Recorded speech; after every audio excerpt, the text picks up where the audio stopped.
So we're looking at this yearly money health check for carers. So yeah, we're going to be talking about benefits and grants and other things. Now, it's really important to know we can't give out personalised benefits advice, but we'll help you work out if that's needed and where you might go, but also give you a sort of start to work through some of these processes. And there's no getting away from the fact that the benefit system can sometimes feel unfair and harsh.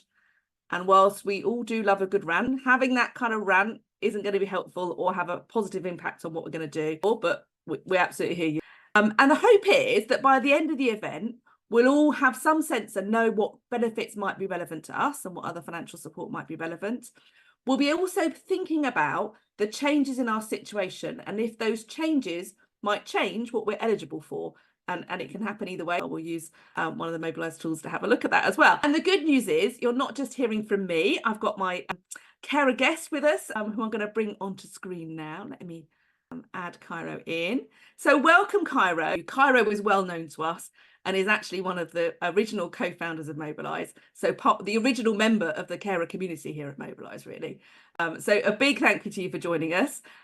Cairo, do you want to say a little bit about you, your caring situation, and just a little bit something extra interesting because we're nosy?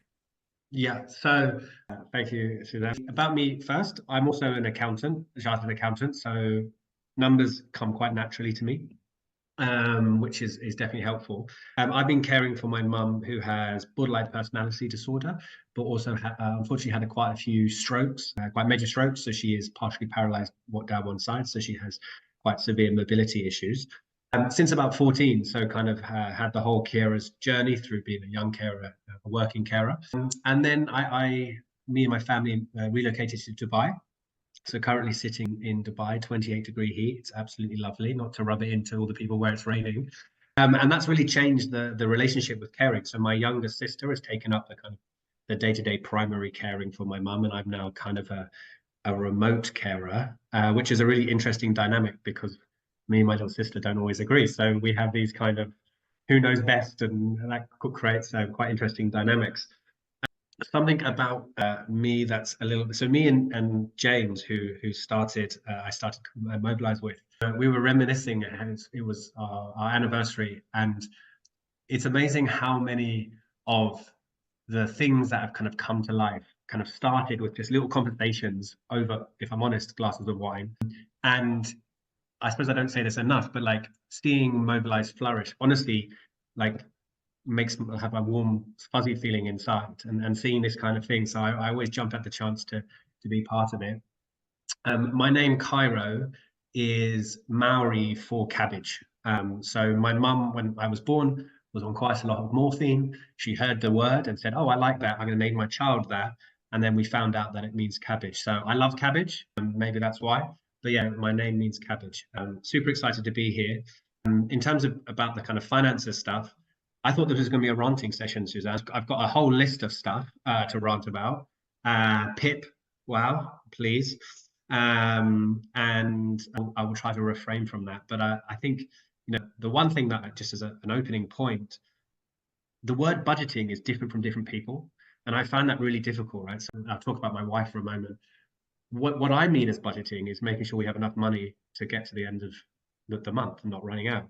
What my wife's budgeting terms is almost like a weekly scale. So we often have conflicting. She's like, "No, we're in budget," and I'm like, "What budget are you talking about?" So even just discussing what the word budget means, that can create difficulties. And I think that was something I've more recently learned. So yeah, even in the word, it's not universal. And lastly, an apology. Sorry, I feel like I'm talking already too much. I've got a bit of a flu and cold, so I'm a bit nasal. So apologies if I'm a bit unclear and have to go off to sneeze and stuff. But yeah, sorry, that was a long introduction. Sorry. Oh no, Cairo, it's really, really lovely for everyone to get to know you. I didn't know that your name meant cabbage. I just knew it's a very unique name. I love that. I don't think I'll be able to forget that now. I think every time I think of you, I will see a cabbage. And yeah, sorry to hear you're feeling rubbish. That's not good. So an extra special thank you for dragging yourself onto screen to give it a go. We really appreciate it. So for those out there who are thinking, I could do that, even with a cold or a flu, it's kind of possible. We don't need you to be looking glamorous. Cairo, you are looking great. It's amazing what Zoom can do for us. You might not be feeling it, but lovely to have you with us. So let's focus first of all, just in case people are here that have already got it sorted, to have a think about what changes we might need to think about each year or as things change. So I've got a little list here. So government rates have changed, and so increases have gone up. And whilst we're not allowed to rant, we are allowed to comment on how inappropriate they might be and how difficult some things may be to apply for and all of that. That's the reality of it. But the government rates have changed on most of the major benefits. Carers allowance went up a little bit. But the one thing that did change also about carers allowance is the earning threshold. That went up to £139 a week to £151 a week. So that is quite a big change. And it may bring some people in to be eligible for carers allowance, or if people thought they were about to be ineligible, it may bring them back. So that's good. And it may be that the people, us or the people we care for, have entered into a new age threshold. So moving from childhood into adulthood, 16 is a threshold for some things, 18 is a threshold for others, or moving into pension age, or starting to think about moving into pension age as well, which is, those are kind of the key points where things will change. Or perhaps our working situation's changed. And if we're working, we may have returned to work, increased or decreased hours or salary may have changed things. Care needs may have changed. So and it may be our own care needs, actually. It's always worth thinking about those things. It's easy to just think about the person we care for, but quite often carers also have their own long-term health conditions and disabilities. So we must keep an eye on those too. Or maybe the person we care for needs more care now. And a classic example of that might be if you're on attendance allowance on the basic rate, if that person now needs support at night, they may be eligible for the full rate, for the higher rate. So things like those shifts in care needs that kind of last time we may have filled out the application a few years ago and not realised things have changed. And the same within the personal independence payment and those kind of benefits, our needs may have changed. We may want to reapply to move up a tier. Household costs may have gone up or down as well. So we may feel that actually we've been coping fine before and now things are different. New grant schemes may be available. Quite often at the beginning of the tax year, new grant schemes become available. And also at the end of the tax year, it's always worth checking because sometimes councils are suddenly remembering they need to get rid of this grant money. And particularly important, if you have a change that may mean that you're no longer eligible for a benefit, we'd hate to sort of, so it's bad news sometimes, but it's really important that we keep an eye on that. So if earnings have gone up over the eligibility levels, if care needs have improved, some people, depending on the condition, do get better. It's again, I'm feeling like I'm talking about an unusual circumstance, but these things do happen. And it's really important because we have the responsibility to let the DWP know about these kinds of things as well. And if they end up overpaying us, we must pay that back. So don't, even if it's their mistake. So something to be really careful about, to make sure we're not accidentally receiving benefits we're not entitled to, because it will always come back to bite us. Okay, so let's launch a little poll to see what's changed for you and the people you care for in the past year. So there's quite a few things on this list here. So we've got work, hours or pay may have changed, education situation, going into or coming out of full-time education, moved up an age category, anyone in your care situation there, household costs, have they gone up or down? Change in the number of people living in the household, that can change council tax and things like that. Care needs have changed. That's the thing that actually, until you sit back and have a look at it, you might not realise. The impact on caring as us as individuals has changed. Our own care needs or health situation have changed. And that's looking like that's going to be a popular one there. No change or something else. Okay. Lovely. So let's share the results. And a whole mixture of stuff there, work and hours and pay, education.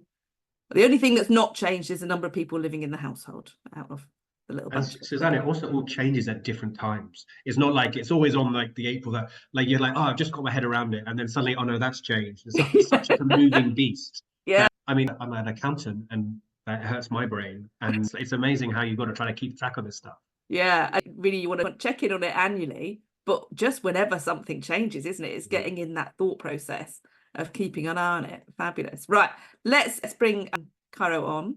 There we go. So what kind of things have changed for you over your caring journey? Where have been those points of change? Yeah, so I suppose from my side, I personally don't get kind of care allowance, nor does my sister. My mum's on PIP, and Suzanne just commented the PIP review. We had one of those. And if I'm honest, it was more, the initial review came back that she would move down because they had assessed that she had better mobility. And it was a 3-4 month process to then go back, and eventually she was put back up to the higher rate. But for those 3 months, it was devastating because we lost a significant amount of money. My mum then stopped traveling because she felt like she couldn't afford to go out. So it was one of those where we had to supplement because she didn't have any way of living. And thankfully, I was in a position where I could do, reaching into my personal savings to make that happen. But I think for me, the thing that happens, it's the destabilizing effect. It's not just the financial effect. It's the stress that puts on someone. And I think previously where my mum at the end of she might be able to afford to have a fish and chips on the last Friday of the month. It's like a treat, right? The cost of living is just skyrocketed. So she can't afford anything. So she is I think that, that I call it like a happiness budget. It doesn't exist anymore. The little things that just make you, that little treat here, that little, whether it's a cup of tea, a nice coffee from the organic coffee shop or whatever it is, whatever your little treat is, there is just none of that anymore. And I think the cost of living crisis has been devastating for her happiness. And then because she has mental health issues, it's a downward spiral. So yeah, I think that the costs increase, and then this kind of destabilizing effect really has created a really negative space to be surviving in, and it is surviving. That's so true. Those things that we think of as treats and things like that, other people might think, oh, they're a luxury, you can manage without those. But when you're living with a long-term health condition, disability, mental health issue, caring for someone, particularly if that stopped you being able to go to work and socialize, those little treats are huge. They make such a difference to your mental health and your sense of well-being. And those are, when people say look after yourself, self-care can be a cup of coffee sat quietly on your own.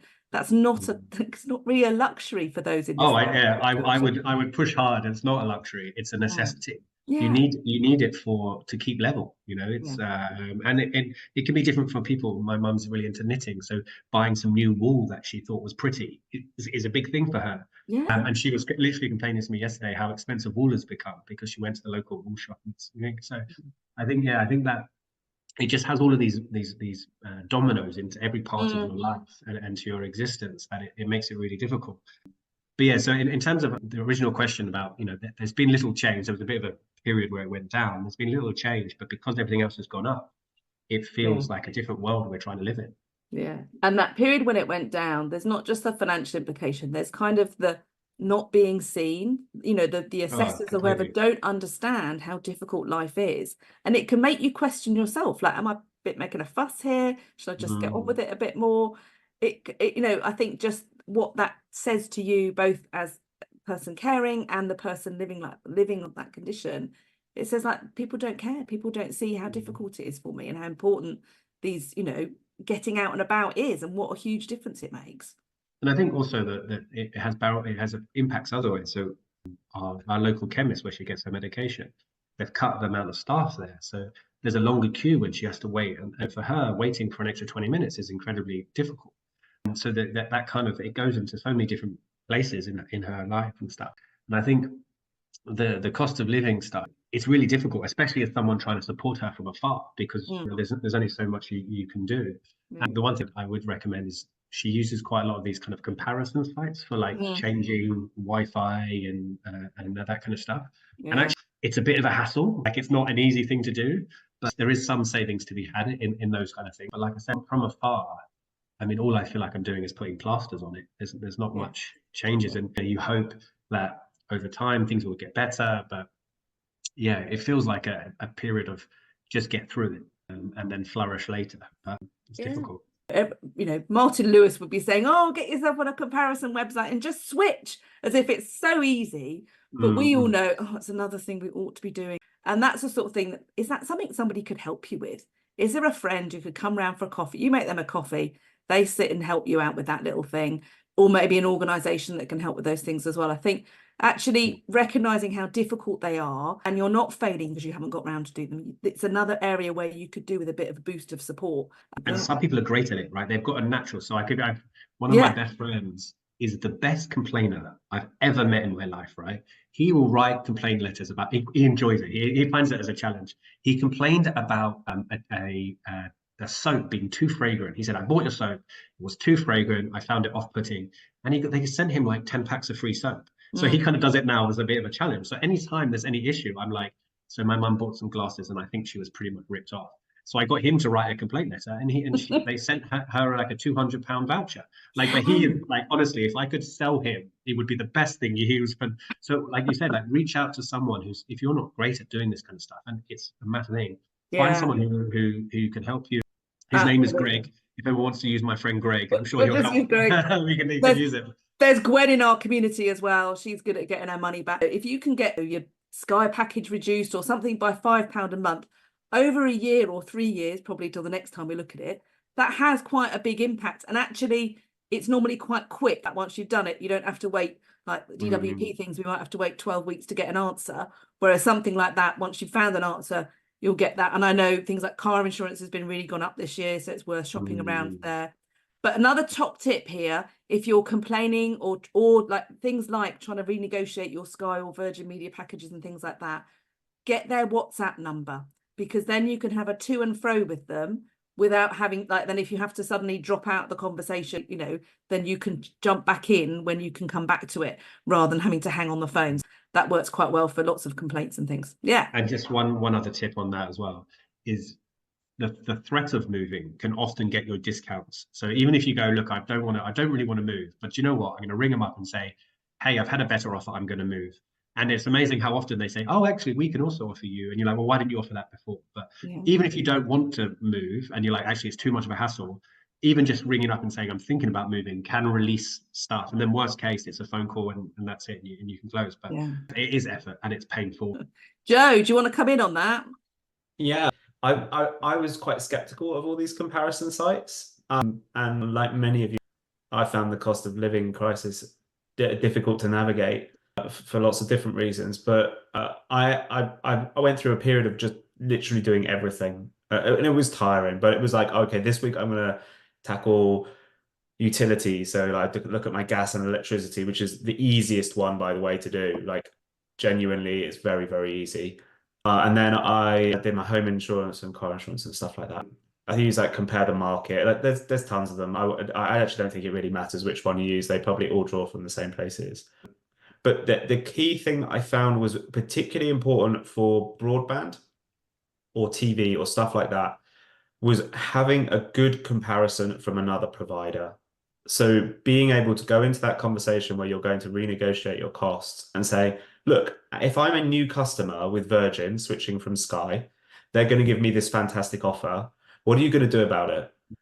And I would also be prepared to walk away. But I have found that when I've been renegotiating with Virgin, our broadband provider, I've often managed to get it within £5 or £10 of a competing package. And for me, that's always been fine, because when I was rolling off my like introductory contract, the cost would often jump by nearly 100%. So you'd go from paying, I don't know, £30 for broadband and maybe some TV, and it would go up to £60. And I was just like, this is crazy. So I would go back and I would see that from, I don't know, BT, they would give me £24 a month. And you could go back and nearly always you can get a huge discount. But Virginia in the chat makes a really good comment, which is sometimes if you haven't got someone that really understands what you're trying to communicate, it's really impossible. And I would just hang up and just try again. Yeah. Ultimately, if no one's listening to you properly or they're not understanding you, your conversation is going to go nowhere. Just start again. Yeah. And if you can do it later, then do it later. You have the power to hang up on them. Yeah. They won't take it personally. And actually, on that one, the thing that I felt I had, it was another subscription that my mum had signed up for. Because it wasn't in my name, they wouldn't listen to me at all. Super frustrating. Even though I have power of attorney and all of these things, but on, you know, speaking to this person, they didn't care. So after multiple attempts and multiple frustrations, I just spoke to my bank and I said, look, I've tried to cancel. This is when I've tried to cancel. Please cancel the direct debit. And the banks are actually much more responsive. They seem to be much more responsive to, you know, hey, I'm supporting my vulnerable mother and this has happened. Yeah, I've made this attempt to cancel and this has been the process, so please cancel the direct debit. And actually she banks with Halifax. It's not an endorsement, it's the result. And they were being very supportive in cancelling stuff, and then you kind of get around it that way. And it can be those magic words. Do you have a department that looks after vulnerable people? Sometimes that, or in bereavement as well, getting to the right department, suddenly they know all the processes and how to get around all these problems that the first person you speak to might not. Things like using the live chat. Quite often it's not obvious how to get to a WhatsApp. conversation with someone, but if you use the live chat first, that they will then send you a link to your phone, and then you'll be in a WhatsApp chat.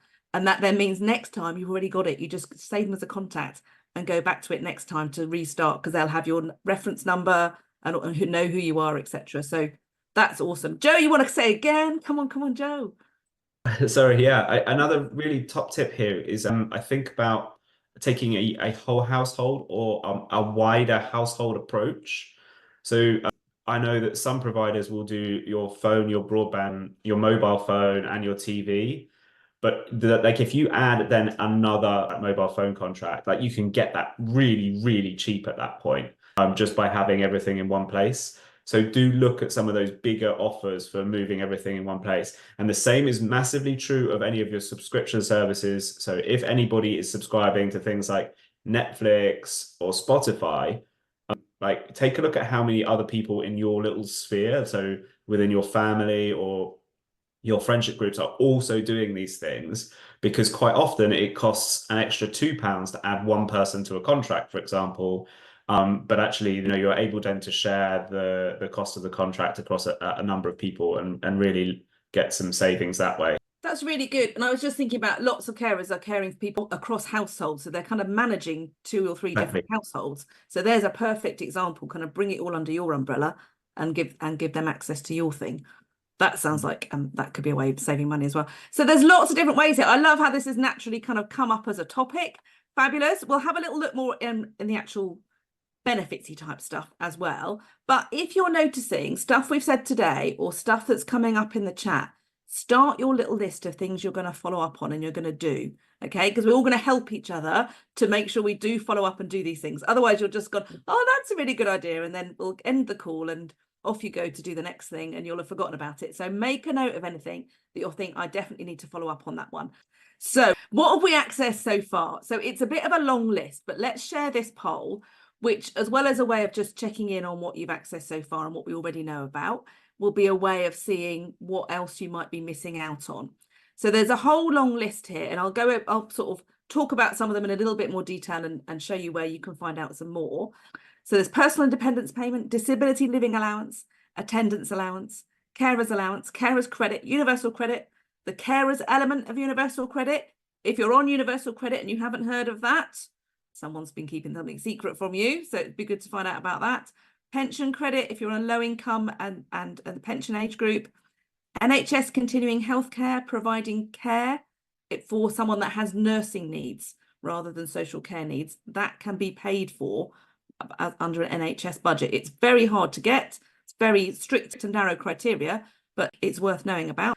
Support with prescriptions, dental or eye care. So sometimes when you're low income, there are certain benefits that open up things there, or even just buying an annual prescription can save you some money. Council tax reduction, number of different reasons why council tax might be reduced. If you're single occupancy, if someone in your household has a severe mental impairment, if you've had adaptations to your property and other things, your council website will have a whole list of things that you can work through. Direct payments for care. So a lot of people don't realise that if the people who need care come under a certain financial threshold, they may be entitled to payments to pay with that care. So that's all handled through the local council. And if you've had a carer's assessment, not everybody, but sometimes that will result in a one-off direct payment to a carer to get access to things that will help them to manage the impact of caring, as well as being signposted to other support and being connected with other things available in your local area. So if you've not had a carer's assessment, we always say go for it. Grants from your local council, so there may be cost of living grants or other specific things around changing your housing, and other grants. So for example, family fund, if you're caring for a child under 18, there may be grants available there. Normally you can only apply up to sort of once a year or less frequently. Yeah, so the Turn to Us website has a link to a whole load of different things you can have a look at as well. And on those grants, not just from the council. They can be charity organizations, often these big endowments where they will support the local areas, so that they're in that group. There's actually quite a lot of, it's quite localized. So you have to really understand, maybe speaking to your local carer centers would help, but there can be grants from other people as well. Excellent. Maybe just looking at that list made you go, oh, I don't know about any of these, or, oh, there's a lot to think about, or I don't know what some of those things are. So it can be super overwhelming. So let me share my screen, and hopefully I'll have something helpful to share. Okay, so I've opened up on the Mobilise website here, financial checklist for carers. Isn't that just what we need? A checklist of things to work through. And I would say it's never going to have everything on it. And I'm wondering whether we ought to do those comparison sites and have a little bit of learning about that we can share with each other. Maybe that's our next step. But here you can narrow it down to what would be most relevant for you. So whether you're working age and in work, working age and unable to work, and receive a state pension. Now, obviously, there are lots of more scenarios than that and more nuances of that, but at least kind of narrows you down to look at the things that would be most applicable. If I look at the I receive a state pension one, it just takes you to the right part of the website that's got that checklist. You don't need to do anything technical. But here it talks about carers allowance. And here, carers allowance is normally not applicable for people who receive a full state pension. But if you don't get your full pension, if it's under 81.90 a week, carers allowance can be used to top it up to 81.90 a week. It's one of those things that we could start a real big rant about, but it is difficult because carers allowance stops when you start to receive your pension. But it's helpful to know that rather than for that to come as a surprise to you. But it can still be useful to be eligible for carers allowance. If you're otherwise eligible but not receiving it, you have what's called an underlying entitlement, which can open up things like pension credit and other kind of benefits and council tax discounts and things. If you're in Scotland, it may open up other payments as well. So it's kind of, it's never a no, but you're not going to get any money from it, which I know is not a great answer to get. Attendance allowance. Now, disability living allowance is for those under 16. There may be still people over 16 receiving DLA because as a legacy when it was changed over to PIP that they're still on it. So don't worry if you're still on it over 16, that's fine, but you won't be able to apply for it over 16 now. Instead, there's personal independence payment. And again, if the person you care for is over pension age, they won't be eligible to apply for that. But if they're already on it, they stay on it. But its attendance allowance would be the one for someone who's a pension age or above if you're starting a new application. So it can be confusing because you might be receiving PIP and then someone says, oh, you should get attendance allowance, and you can't get both. So that helps you going around that particular rabbit hole and loop. And yeah, so more things there around pension credit, council tax discount, the heating benefits. Now, when we did our one in the winter, we focused more on the heating benefits as well, but worth understanding what those are. It takes you through to a guide there. Your carers assessment, grants from your local council, and even things like getting VAT relief on home adaptations, discounts for carers as well. That's another area we haven't talked about, but another thing there are discount cards and other opportunities, particularly more sort of days out and the cinema discounts and things like that are worth having a look at. So even there where we've narrowed it down, it's still quite a list, isn't it? You want to have some time to work through that. Go ahead, Linda. Thanks, Suzanne. I know we're going to get to the questions at the end, but since you're on this topic, there was one question in the chat from Dawn, and she says, I'm not sure what carers credit is and pension credit. Do we have to apply for this? Very good. Carers credit, I'll cover this one first. I'm feeling like Martin Lewis now, but I'm probably not quite as slick with it all.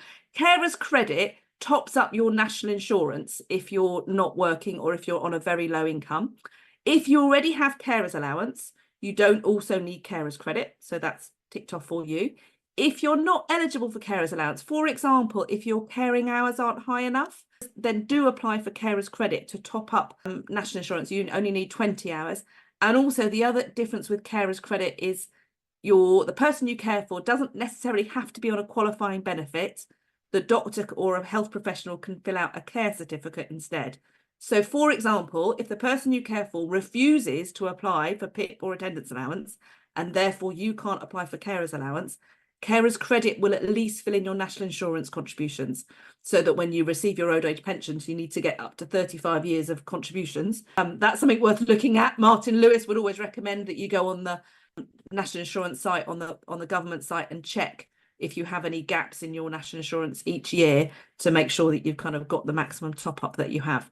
And you can go back a couple of years to top up if you need to. And pension credit, I'm not as well versed on pension credit, but my understanding is if you're on a low income, you can then look at and apply into pension credit. If you receive something like a personal pension or a company pension, then you're probably not likely to be eligible. But if you're it's worth looking at. If you're of pension age and struggling on a low income, then it's worth looking at and finding out more details about, and speak to a benefits advisor, because the criteria, I haven't fully learnt them, I must admit, but worth having a look at as a small extra payment on your pension. But that in itself, being in receipt of pension credit, can then open other things as well. So even if it doesn't make a huge financial difference, it can open other things too. Okay, cool. So that was our little checklist there. Cairo, what about you? What's your thoughts there? Like right now, I have like real imposter syndrome because, like, I don't know basically anything you were touched on. Like, I know lots of it, but there's so many gaps, right? And I would pride myself that I'm quite good with numbers. As I said at the beginning, I'm a numbers person. And like, I was sitting here listening to you, I was like, oh my God, there is so much. Like, it's like overwhelming from someone who is good at this stuff. Like, it's interesting. I'm sitting there like nodding on and going, oh, okay, I'm more like a participant, and I feel embarrassed to be on the panel when I don't know this stuff. So well, that's what I'm actually feeling at the moment, to be honest. Absolutely. And I have to admit times when I just, people ask me questions about universal credit and I go, oh, I don't know. I'll have a look at the government website and try and read through the stuff and try and inform myself. But sometimes it's not until you've got your own situation and you work through what it is for you that's relevant, that you only need to be an expert in what's relevant for you, not in all the other situations. Quite often, starting with those main benefits for the person you care for is the main starting point, that then, and that's the hardest thing to apply for. Carers allowance is then not as difficult because they've already qualified that person you care for needs the care. So it's just a question of your hours and income and things. But in terms of the specifics, the thing that has been most useful for us, there is through the Camden Carer Centre, which is our local carer centre, there's this really good volunteer organisation that supports with transports where you need to go to a doctor's appointment. My mum's mobility is okay-ish when she's okay, but she can't get around, and actually the buses aren't direct to the door and stuff, so you have to give a bit of time notice, but she can arrange for effectively a taxi service to take her to appointments. So although that's not money coming in, it stops money going out. So for me, actually, a lot of when I'm looking for like what other help I can do is like, what are the costs that I can replace? Like, okay, I know she needs to get a taxi because she can't get home from hospital after sessions and stuff. So can I replace that cost? So, I think we're okay with the main ones now. And it's like, okay, how can I supplement that? What are her main costs? It's a real problem solving exercise, isn't it? And sometimes the answers don't come from where you think. Completely. You think, oh, I need more money coming in, but actually maybe there's a cost that can be swapped out somewhere. We've got, it's called the yellow bus around here. I don't know why it's called the yellow bus. It's not yellow, it's yellow. But yes, that's an Arabic word. That means let's go in Arabic. I didn't know. That's probably what it is. Perfect. So that's accessed through the social prescribing service at the GP, and it will take people to daycare centres. So it will pick them up from home and take them to daycare. And for working carers, that was like, wow, that's brilliant, because the daycare centre is 16 miles away, which is about an hour's round trip. So that's been huge, and they all get to go on the bus together, and they're all good friends. So it's quite lovely too. It's even better than going in your daughter's car. So finding those different solutions, really, really good. The one I think I got my mum to start using Revolut, which is like one of these new banks. It's an online banking platform. From her side, it's the same. She has a card. She uses it like normal, but it has a really good tracking function. So it goes in and it automatically groups all your costs and stuff like that. And it's got a really easy dashboard. So what it gives me is you can kind of go, oh, okay, so she spends this much money on food and this much money on taxis and this much money on bills and stuff like that. And actually it makes it easier for you to kind of understand, okay, where can we save some money, or where do we need to save some money and stuff. Actually, that tracking bit, it's all done thing. Obviously, moving banks is an incredible pain, but actually it was quite useful for us because now we have like these insights, which allows us to better look for savings because we know where the money's going. And it's amazing, those coffees can add up very quickly to a big bit of money. But really good to have that transparency if there's more than one of you caring. As you say, it's a pain to set up. It's those things that are such a hassle, but the benefits the other side are really, really worth it as well. Next thing, but getting support where you can, local charities, council welfare rights offices, or friends and family that can help you as well, or other charities. Our local church has a assistance with someone that will help with filling in forms and things like that. Anyway, you can find someone that's kind of, is trustworthy and is checked to help you with those kinds of things. So And you can use the Awesome. church even if you're not a churchgoer. Oh yes, Because yes, my and mum other is not faith religious, organisations, but yes. they've been very useful in that respect. Yeah, and quite often they are kind of like community hubs that are funded by the council. It just happens to be at the church because they've got the room to do it in. And so all sorts of things like that as well. Right, I promised you guys I would give you something practical to get you started. So what we're going to do, Linda, if you want to put the link in the chat to our benefits and savings toolkit so that you guys can make a start. And what this will ask for is just a few details. You don't have to do it if you don't want to, but it's your name and email address and postcode, which if you've joined this, we already have, but you can just fill that in and then tell it a little bit about the relevant benefits for you. And then it will send you a series of emails, just 2, I think it is. One kind of just to get you started on the basics and another one to follow up with things like discounts and things like that, so it doesn't become overwhelming. So we want to get you at least as far as having that in your inbox. And I will show you how that looks. There we go. And I'll fill it in. Ooh. And Suzanne, can this be filled in? I'm just thinking about my practical situation. Is this something that my mum should fill in or I should fill in? Well, you can fill it in as the carer. That's who this is targeted at, because it's going to come to you and tell you about the person you care for and you. So it's much better if it's the carer that does this. Other applications, particularly when you come for attendance allowance, you will fill it in as if you are your mum or whoever you're caring for, but with their permission, unless or there are other situations where you may be sort of having authorities to do it as their agent, etc. There we go. So does the person? So our relevant thing is Matt has personal independence payment. My mother-in-law has attendance allowance. That's all that's relevant, or it might be none of the above. So we've not included the whole list there, but just so we know what you've already done so that you can see what the next steps are. A little bit about my situation.